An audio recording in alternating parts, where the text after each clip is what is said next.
Welcome to the Mom Owned and Operated Podcast, the podcast about moms and for moms, where we have candid conversations about running a business, raising a family, and remembering ourselves. I'm your host, Rita Suzanne, a single mom of four, digital strategist, and provider of no-nonsense business strategies and tactics. Hi, this is Rita Suzanne, and today I have my guest Becky with me. Becky, I'm so excited to chat with you. Please tell everyone a little bit more about you, your business, and your family. Me, my business, and my family. Hey, so thanks for having me on. This is really fun and an honor. I love these kind of interviews. I live in Arizona. Let's see here. I have been a homeschooler since 2003. The year that my oldest child turned 5. I started homeschooling because he is one of those uber smart, like really, really smart kids who would be trouble in school if he was bored. And so I kept him home because he didn't make the cutoff to start kindergarten that year. And I was sick and tired of preschool. And I took it year by year. You know, my second child at the time was almost 2. Third child was not even a thought at the moment. So I started off, as a stay-at-home mom. And I was that for many, many years. Moved to Arizona in 2006, and had my last kid in 2008. Let's see here. So, business, I repurpose content now. I was a freelance writer in my 20s and 30s. And then as my older 2 kids got older, I started teaching writing classes for them and homeschooled peers. I'm still doing that with my youngest. And that's still super fun, but it's not scalable in a way that I want to scale. And so I started looking at, what are my other talents and how else can I do things? And so I started thinking, okay, I'm gonna be a copywriter because, I was a freelance writer. I could copyright. I love to write. And I figured out very fast that I don't like to write for other people. I was like, oh no, what am I gonna do now? Happened across repurposing content quite by accident. As I was chatting with JD Wildflower, she's a branding specialist. And she's like, gosh, I've got all this content and no time to do anything with it and put it out there. I'm like, well, why don't you let me take a look at it and see what I can do with it? And I took apart a piece of her content and gave her back a couple pieces. And she's like, hey, that's really cool. Can you do that again? And I'm like, hey, that was really fun. Yeah, I can do that again. And that's how I came across what I do now. I love it. So I know the last time that we spoke, we were talking about maybe how many pieces of content you could take from one video. So I know it varies on probably length of the video, but what is like an average for repurposing? Yeah, it does vary by video, and not only that, but by what somebody's saying. Like you can have a half an hour video where it gives no value at all. And I'd be really hard pressed to do much with it. But with an average business owner's, like a half hour training, if you are doing, putting out a piece of content, and by a piece of content, short form or longer form, I can give you a couple weeks of content. You get some, get a bunch of reels or stories or whatever, whatever they're called on the various social media channels, the tiny little micro clips, and then the slightly longer, the 3 to 5 minute clips. And then if the original video is long enough, then you can actually do longer form, take 10-minute or 15-minute excerpts out of there as well. But what I really like to do is take that video and turn it around and give somebody text-based stuff. I mean, the video clips are easy to do. The text-based stuff is a little bit harder and a little bit more fun with my writing and editorial background. And that is very heavily dependent upon what the material is, what I can turn around and give them. I've done lead magnets. I've done social media posts. Those are easy.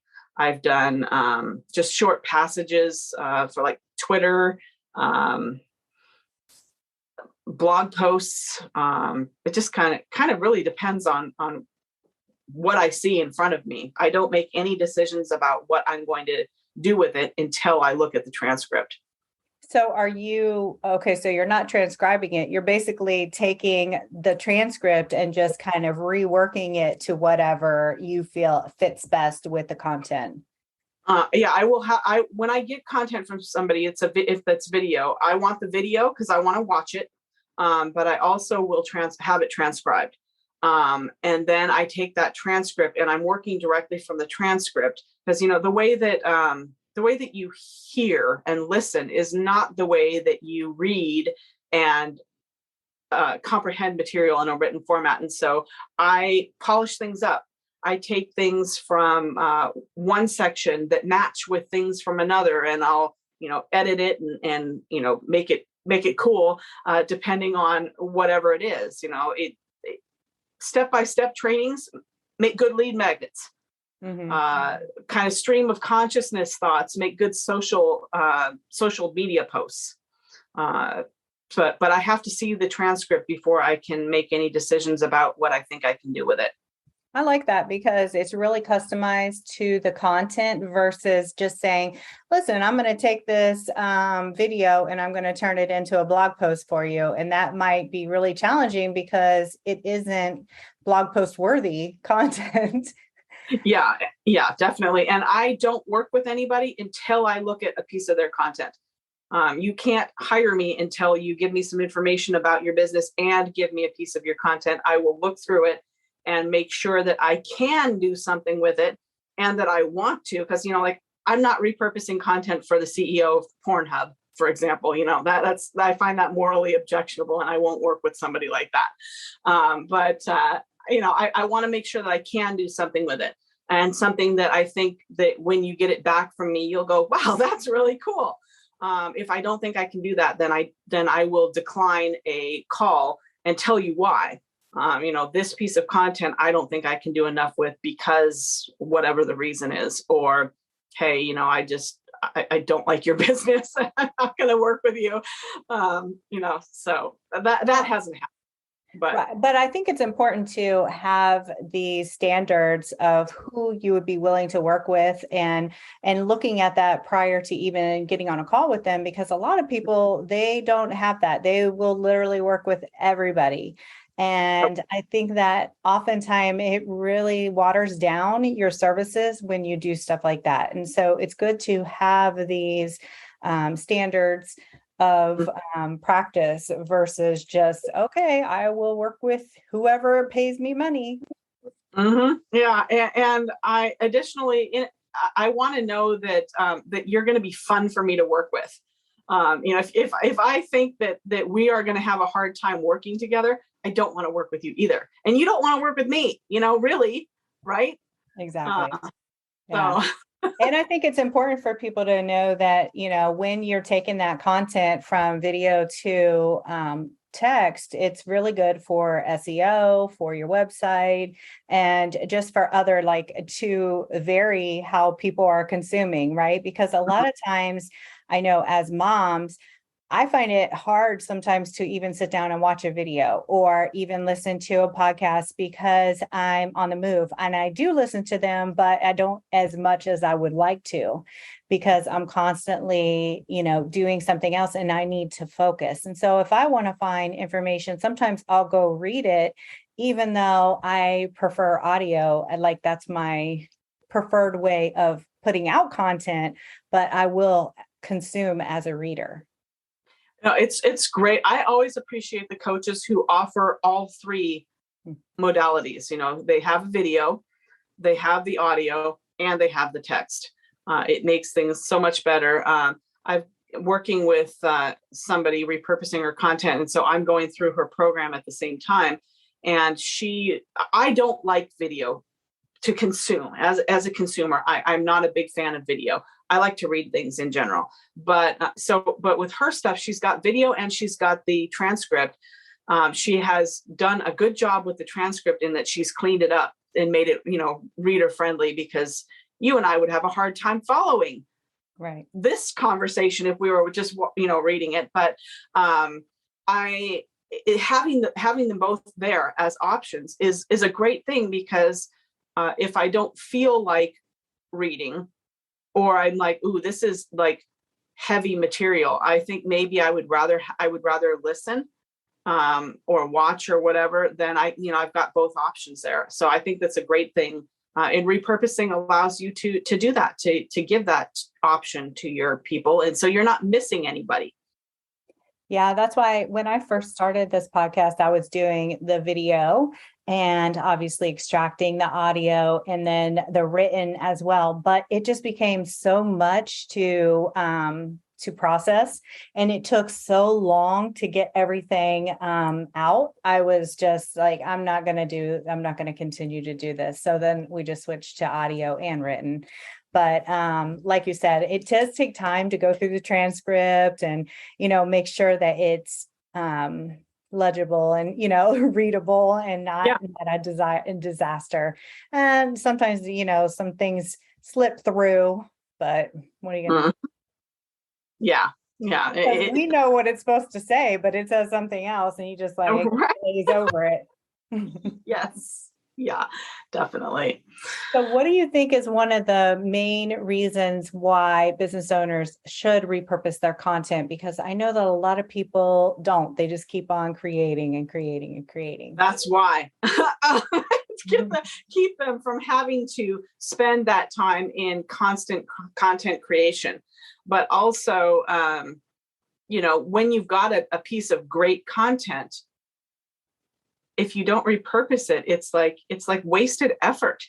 I mean, why wouldn't you want to take that apart and leverage it? And, let me say that you can repurpose any piece of long form content. It doesn't have to be video. You can repurpose, in audio, you can repurpose a piece of text. Text is as easy to work with for repurposing as audio is, as long as you have enough of it. Mm. So, don't overlook those, books and long, pillar blog posts for repurposing as well. Yeah, I think those are really important, the pillar posts. Like if you have your main categories, and some people probably won't know what that means, but if you have your main categories, then you have your post up front that's really supporting and pulling all the content and backlinking, which again, great for your SEO. So if you're focusing in on particular subjects, it's really good to have that pillar post up front. And it's like I have one, I think it's like I don't know, everything about branding or something on my on there. And then every time I would write or create something, I would just go in and add a sentence or a paragraph about the new thing and then link it back to where it would go. And I think that it's important for people to do that every single time. But brilliant strategy. Not everybody bothers. The other thing that people overlook a lot of times is keeping a content library, so that you can easily and quickly find your content. So, I mean, that's something I'm working on building for myself is my own content library, because I don't have ready and easy access to the stuff that I've done either. So are you saying I think I know what you're saying. I have a Airtable of every single blog post, every single page, all of my affiliate links, like all the stuff in that Airtable base or whatever. Is that what you're saying? Like every time you get a new page, go and add it here, or a spreadsheet or something like that? Like that. Like for me with the hot seat interviews that I do on my Facebook page or my LinkedIn page, what I will be doing with those is downloading them from Facebook and sticking them into a just a Google spreadsheet with the who it was, the date that it was, the topic that they covered, and the URL that it's posted on my page, and then also a link to uploading the video itself into Google Drive with it properly labeled, so that I could go back and find that video very quickly and easily. And then when I repurpose it, then the same thing, each clip would go in that same folder for that particular piece of content. So I have ready and easy access to it, because guess what? You can leverage it more than once, but right, because you might forget about it, right? Well, yeah, you're going to get tired of your own message long before anybody else is, because your audience realistically isn't seeing most of your content. So in 6 months, I could go back and pull out something from, somebody's interview and share it again, and or some piece of content I did and share it again, maybe make a little tweak, or maybe the text, lead in to a video clip would be different the next time I share it, or something like that. But yes, having ready access to your content and knowing exactly what your content is, especially when it's video, is a good thing to do. And I don't think a lot of people do it. Right. And I think that's a great idea, because that's even steps ahead of what I'm doing. And I think that that's brilliant to put it in there, because, like I was saying, like, I might forget that this happened to me. I had made a bunch of freebies, right? And one time I was like, oh, I'm going to do a vault for to house all of my freebies.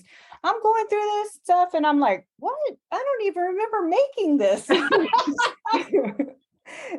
So I think that that's super important, and I would probably go as far as categorizing it. So if I wanted to go into this particular, content pillar, it might be easier to find if it was based on subject and stuff like that. Yeah. Yep. Definitely. But that's a work in progress. The idea of doing that when you have a ton of content is completely overwhelming, right? Yeah. But so, maybe instead of worrying about that, you just start with where you are and start doing it going forward. And then you can allocate bearable, maybe 10 or 15 minutes a week to go back through your old content and just, okay, I'm going to take care of this piece of content and get this loaded this week. I'll take this. Or delegate it out to someone. Or delegate it out. Yep, definitely. But I have a hard time delegating. I think a lot of people do, but I'm not sure that I would want somebody rooting around in my computer is the thing right now. For me, I want to make sure that I have control over that aspect. But yes, if you've got a team that you trust, absolutely, that would be a great task to delegate to somebody else. Yeah, well, you could, just give them access to these particular folders and be like, go take these things out, They'd have to find them. They'd have, see, that's the problem is, it's sending them on a fishing expedition. How do they know which ones I actually want and which ones I care about? And how are they going to know to label them in a way that makes sense to me? Since they weren't the one doing the interview, do they know how I would label that? And I can't tell them because I'd have to go back and, oh yeah, I remember this person talked about this.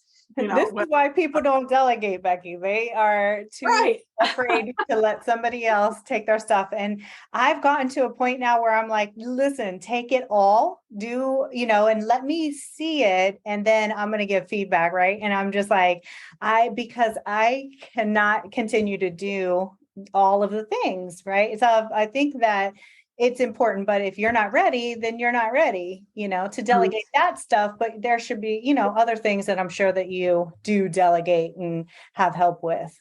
I think if you get a standard operating procedure down for the content library creation, you can easily delegate the stuff that you are going to do, because then you've got that in mind and you can go, okay, I'm going to have Jane on my hot seat tomorrow. I know she's going to be talking about basket weaving. So Sally VA, when this video is done, I need you to upload it into Jane's Google Drive folder here and label it Jane 10. What is today? The 6th, 10/7/22 basket weaving, and so that I can then I can tell exactly what that is, and that's super simple. But to have somebody go back through my archives and try to do that would be like, Yeah, the old, I do agree. The old stuff would be kind of questionable because maybe you don't even want it. Maybe you've committed and now you're paying somebody to do that. But yeah, I think I love that. That's a very valid point. So, any other reasons why you think that people are not repurposing? Because it takes time. It can take a lot of time, especially if you are taking video and repurposing it into text. It can cleaning up a transcript takes a lot of time. And it's boring for a lot of people. Like, I mean, it brings out my editor, word nerd kind of personality, and I enjoy it, but it's boring for most people. Then there's some software that can do some of these things. They can extract video clips and everything. Cool, right? But there's something intuitive about pulling out text from a video and framing it. I don't know of a software that can do that, but I also don't know of a software that would be able to do that as well as a person can do that. Right, because of the context and you're getting the value. What is the message in here? Yeah, like one of my clients that I worked with, she's like, I felt like I was all over the place. I was just rambling, and you made me make sense. Because I was able to pull things from different parts of that transcript and edit them for clarity, and it was still her words, but cleaned up. Right. Without the runaround. Right. Yeah. So that's hard for me, but it's boring for a lot of people. Well, I know, but I would say that it's probably, as long as it's something that you enjoy and it's probably educational, right? You get to learn a lot of stuff. Oh my gosh. Yes. Yes. And for someone who's like an avid learner, I'm an avid learner. So I am constantly trying to learn new things. So I would get the appeal of it, but I could see how it would be mundane after a while. Yeah, for some people, yes, it would be mundane. Plus, if that's not your jam, then it's taking you away from what is your jam. Whereas it is my jam, so it's not taking me away from doing stuff, that I want to do. So yeah, I think that's the main reason why I started delegating more and more, because I find it hard to come up with content when I'm constantly in the administrative tasks, right? And like, marketing and sales are what I'm supposed to focus on. And if I can't come up with content because my brain is so tired, then it's not something I need to focus on. Well, and repurposing your best stuff makes it so you don't have to come up with new content as well. Right. So, yep. Yeah, that's true. So let's talk about the title of this episode, which is Repurposing Your Life and Content. What made you come up with that title? I mean, I'm sort of in a repurposing phase of my life myself. So this is where we dive into the more personal aspect of my story and how I, the things that might be applicable to other moms who are working on building a business at the same time as they're being a mom and stuff. So I, like I said, was a stay-at-home mom for many, many years. And then my family was hit with a mental health crisis. And suddenly this man that I've loved all of my adult life, not kidding, 30 years, was debilitated with a horrendous depression. And he was self-medicating with alcohol. And his mental health and instability was so terrible that we separated physically because he was erratic and unpredictable and therefore dangerous. And the man that I married never would have dreamed of being, that guy. But I wasn't dealing with that guy anymore. I had to deal with the reality of the situation in front of me and who he was at the time. And take care of our kids. All of a sudden, my commitment to him was, overshadowed by what our kids actually needed. And so I was in a situation where I'm like, oh, okay, now I have to take care of the kids and the house, and I don't have his support at all.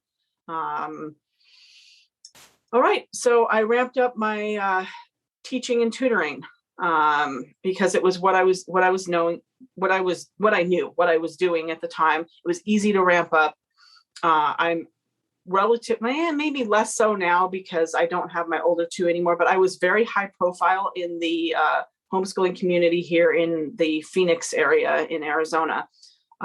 Probably still am, but I'm not nearly as active in the homeschooling community anymore now that I only have one and she's not a big joiner.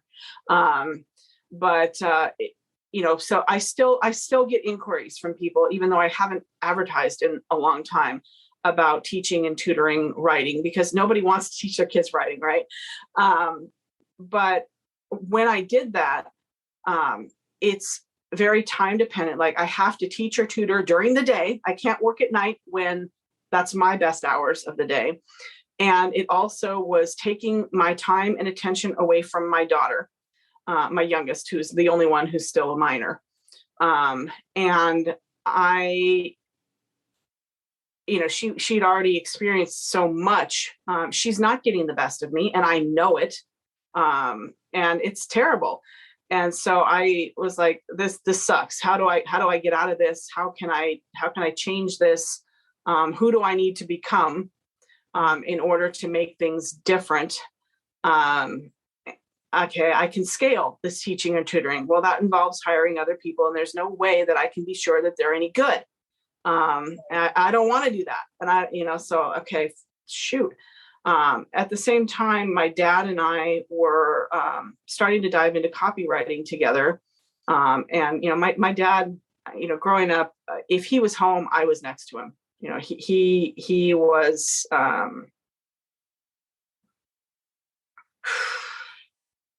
It's okay. I never know when this is going to happen. It's okay, Becky. So then you just kind of repurposed your life by starting, into copywriting, and then that led you more into the repurposing. You sort of. After my dad died, I was like, I don't want to do any of it. Right. But you still had to take care of your daughter and yourself. Right. It took a long time to get back into that writing. But eventually I did. And I did a couple of projects for people. And I was like, this sucks. I don't like writing for other people. And in the meantime, I had also dealt with 2 suicidal crises from this man that I've loved all of my life. I'm overwhelmed with all sorts of things. And so I'm having to turn myself into somebody that somebody different than I was before. Right. So I was like, okay, what am I going to do? How am I going to do this? And I came across repurposing. And so I have just been building that out, making some tweaks and changes to my offers and building some momentum. I returned to doing kind of what you're doing here with these unscripted interviews. I started doing those on my Facebook page and on my LinkedIn page, because I used to do these all the time as a freelance writer in my 20s and 30s before, the internet was much of a thing. And I interview people and pitch articles to magazines and stuff. But yeah, that's kind of how I ended up where I am. I'm a little bit emotionally dysregulated, clearly, these days. Well, I think that happens, you're going through a whole lot, and I can certainly understand and relate to what's going on. And I'm sure that anybody who's listening would, just appreciate your honesty and, what has happened. It's a lot to go through, especially, with someone who you've loved for so long. Yeah, talking about my dad, it's always a gamble because I never know whether, it's about 20% of the time I can get through talking about him, like, cool, it's just, whatever. And the other 80% of the time, what happened happens. But I don't know ahead of time when I'm gearing up, getting ready to say something about him. I don't know what's going to happen. So it's super unsettling, to just go, okay, well, we're going to get ready to talk about my dad, open up my mouth, and then all of a sudden I'm just blubbering. It's like, really? Cool. That's awesome. Thanks. And my dad would be like, really, Becky, are you serious? I'm not here, get on with it. Right. So, that's what I ultimately ended up doing was, my dad I strive to do what I know would make him proud. Yeah. And giving up on something that we were doing together would not make him proud of me. Well, and now you're independent, you're taking care of yourself and your daughter and doing the things that you need to do that are healthy for the both of you. And yeah, it's hard. And I get it. And I think that a lot of people don't realize how hard it is to run your own business, right? They think that, oh, it's so easy, No, these overnight success stories are 10 years in the making or whatever. Yeah. Help you make your first $5,000 online. Yes, but they don't tell you everything that you need to do before you make that first $5,000 online or whatnot. And that's how it's like, cool. Awesome. Right. And that's why I like to be really honest with people about, the journeys and everything like that. As like, that's the reason why I started this, because I have felt so disconnected from other people. And, and especially moms, a lot of my friends were, just women without kids and or not entrepreneurs. So they didn't really understand the struggles that I was going through. And so one day I was just like, how are other moms doing this? How come they can do this and I can't? Why am I, what am I missing? And so that's why I started interviewing other moms, because I love to hear how they're able to do it, and just like being honest and raw with it, because it is hard. It's hard. Every day is another thing. And, you might have one great day and then the next day is like, wah, wah, No, how I do it is a lot of help. A lot of help. With my older two, my son stayed home after high school for an extra 2 years while their dad was unstable, because he didn't want to leave me and his sisters in that situation. I never asked him to do that, but that is the kind of man that he is. He has since enlisted in the Coast Guard, and he's on his second duty station now and stuff. He lives on the other side of the country. But his help was invaluable. My oldest daughter is still living at home. She's working full time. She's engaged, and they're working on buying a house. And so she'll be out really soon. But a lot of their help. My youngest daughter spends a lot of time at her best friend's house. And I'm fortunate that, her best friend's an only child, and my youngest is essentially an only child because she's so much younger than her siblings. And so her best friend's parents love her. And so she gets to go spend time. I'd rather have her with them than have her home doing nothing or getting into trouble online or whatever. I'd rather have her go where she's got some friends and something to do. But it's a lot of help, and she's older. She's 13. When I first started working, and that was just tiny bits, she was 2. I was teaching and tutoring, and I had to do that around, okay, well, when is her dad going to be home to watch her? What about, okay, can I leave her with 12-year-old brother? How many hours can I feasibly stay away? It was that juggling act. Like women who are working like lots and lots with little kids, hats off to you, because I couldn't do it. I guess I could if I had to, right? I always say that about homeschoolers. I'm like, y'all are unsung heroes, because there is no way I would want to homeschool and, try to run a business and, with my kids here all the time. I just think, of course, everybody got a glimpse into it with the COVID stuff, and homeschoolers are like, it's not the same. You got the worst vision of what homeschooling actually is with COVID. Well, it has opened my eyes because I would never want to. I just, for me, it's just not a good thing. And that's why I think anybody who's homeschooling, like, it's definitely, I know that it has to be tough. You don't get a break from your kids like we do. Yeah. I mean, it's hard when they're small, significantly less so when they're older. But, in reality, with a homeschooling community, pre and post, now post COVID, now that things are returning to sort of normal, you're doing stuff, you're out that, you're engaged, it's not like you're trapped at home 24/7.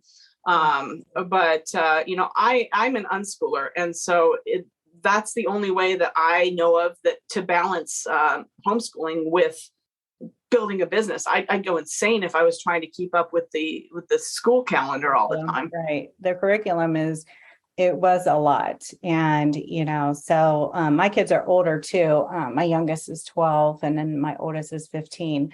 So my 12-year-old, he still loves to interrupt me constantly.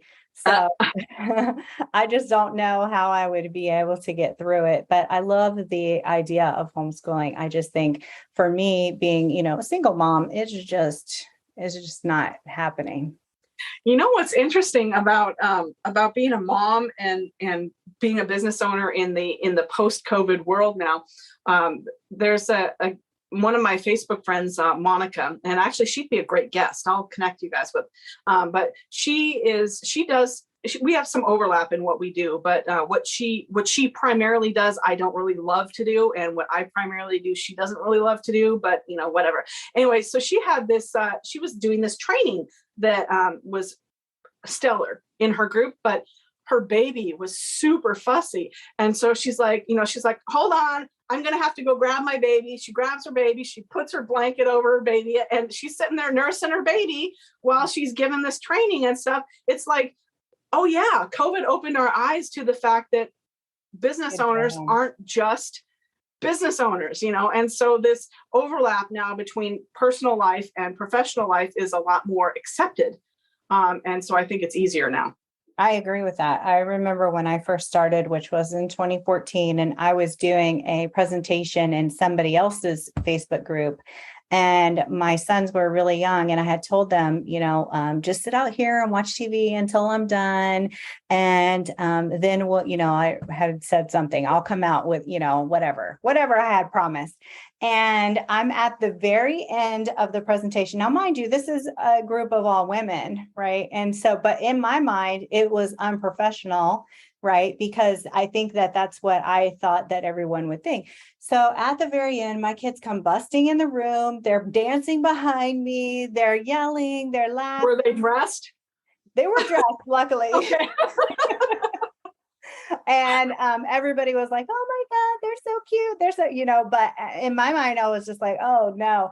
But luckily, they're telling me, oh, it's okay. But I love now, like I've interviewed moms who've had their toddlers sitting on their laps, and I think that that's wonderful, because we shouldn't have to feel like we're being unprofessional if our kids are around. Mm-hmm. Yeah.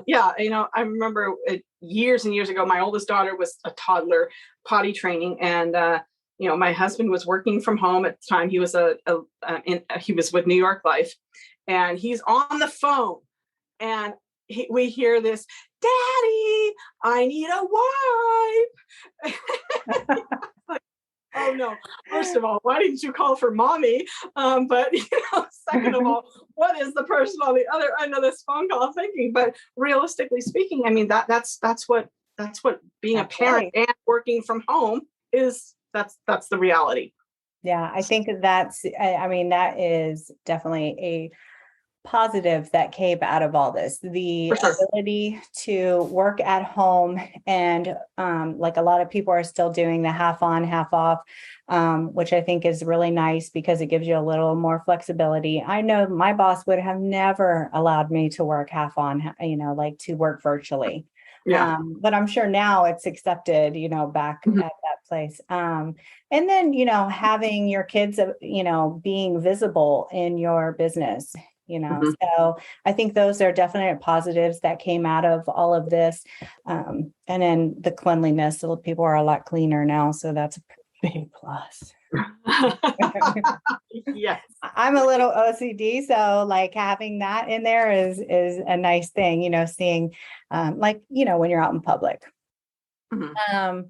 So Becky, tell me, this is our last question, and it's my favorite because it's always about self-care. So, as moms, we start to forget a little bit about ourselves. And then as business owners, we forget a little bit more and we start Mhm. neglecting ourselves. So I always ask, what are you doing for self-care? Like, what are you doing to remember yourself? Okay. Well, my kids are older, so these kinds of things are much easier to do when your kids are older. I hit the hiking trail.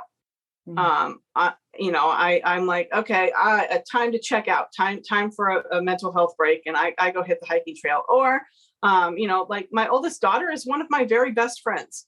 And so I'll go into her room or whatever, and I'll flop on her floor and she'll flop down next to me and we'll just chat, and have that fun. I mean, she's 20. And so, I've been very, very fortunate with my kids that I have great relationships with them.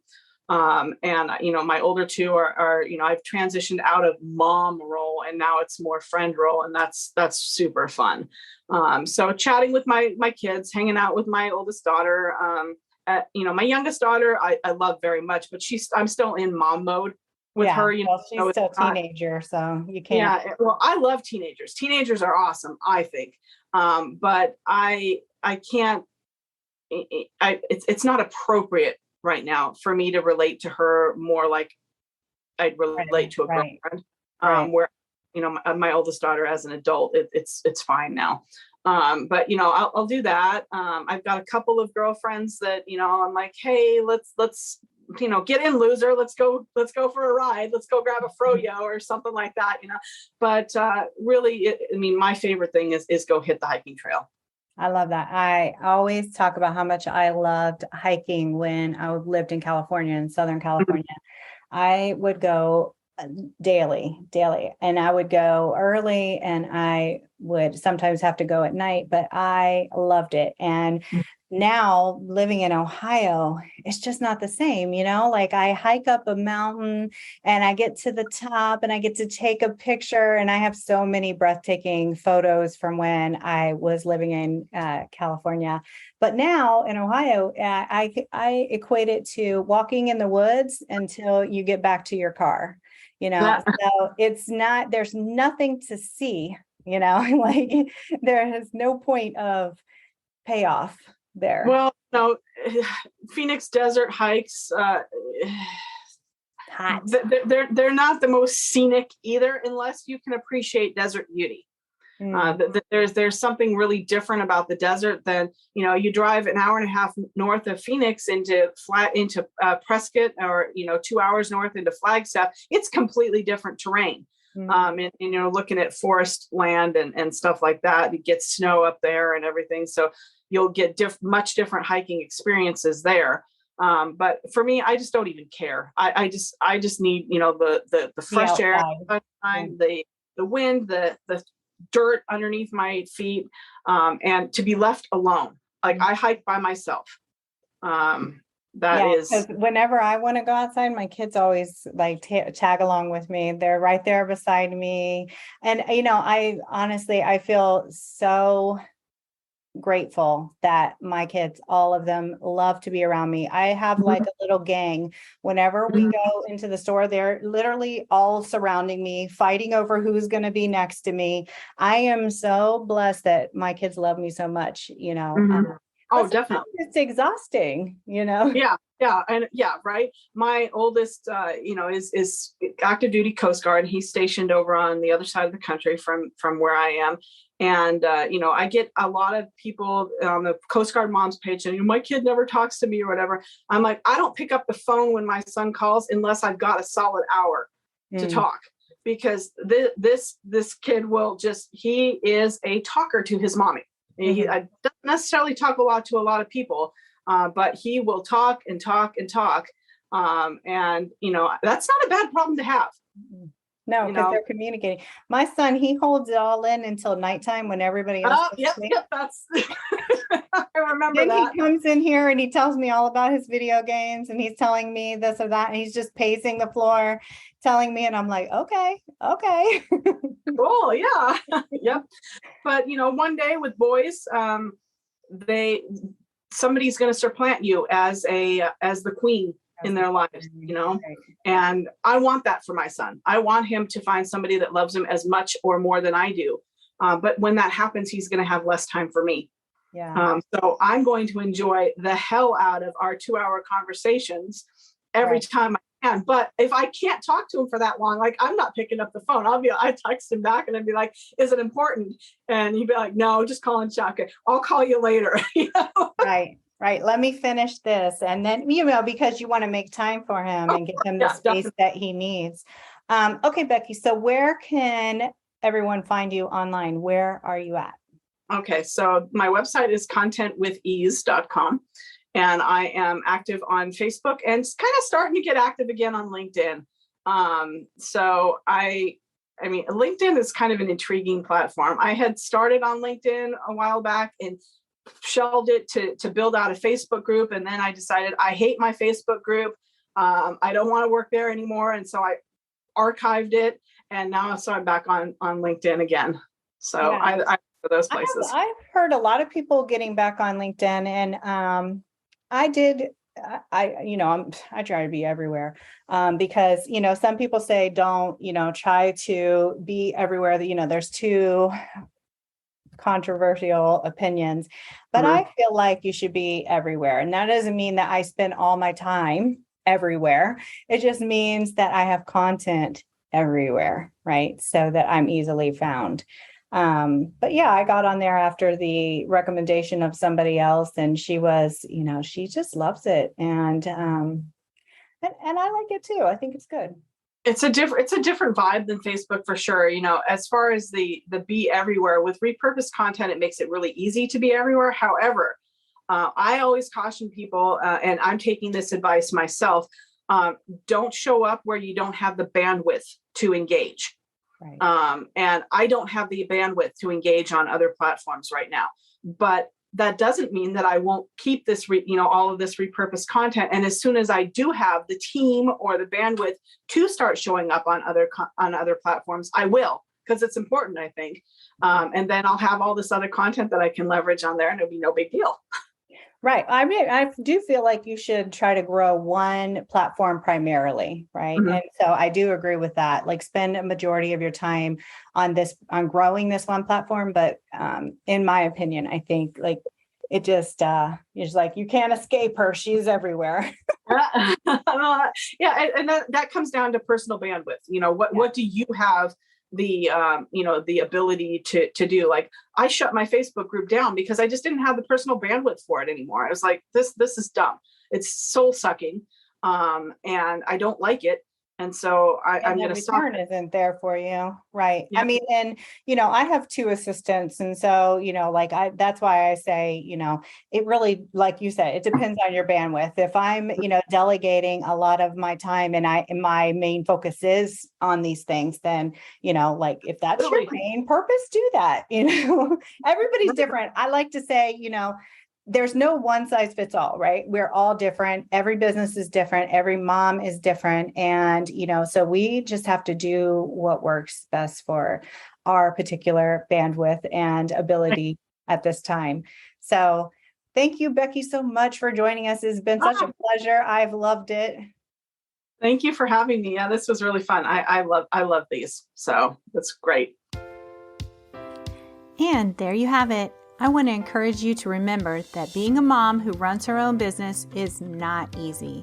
We all struggle, but just keep moving forward and don't forget to make time for yourself. As moms, we are usually the first thing to go to the bottom of the list. If your business is overwhelming you and you need real solutions, not just some sugar-coated suggestions, apply to work with me at ritasuzanne.com/apply.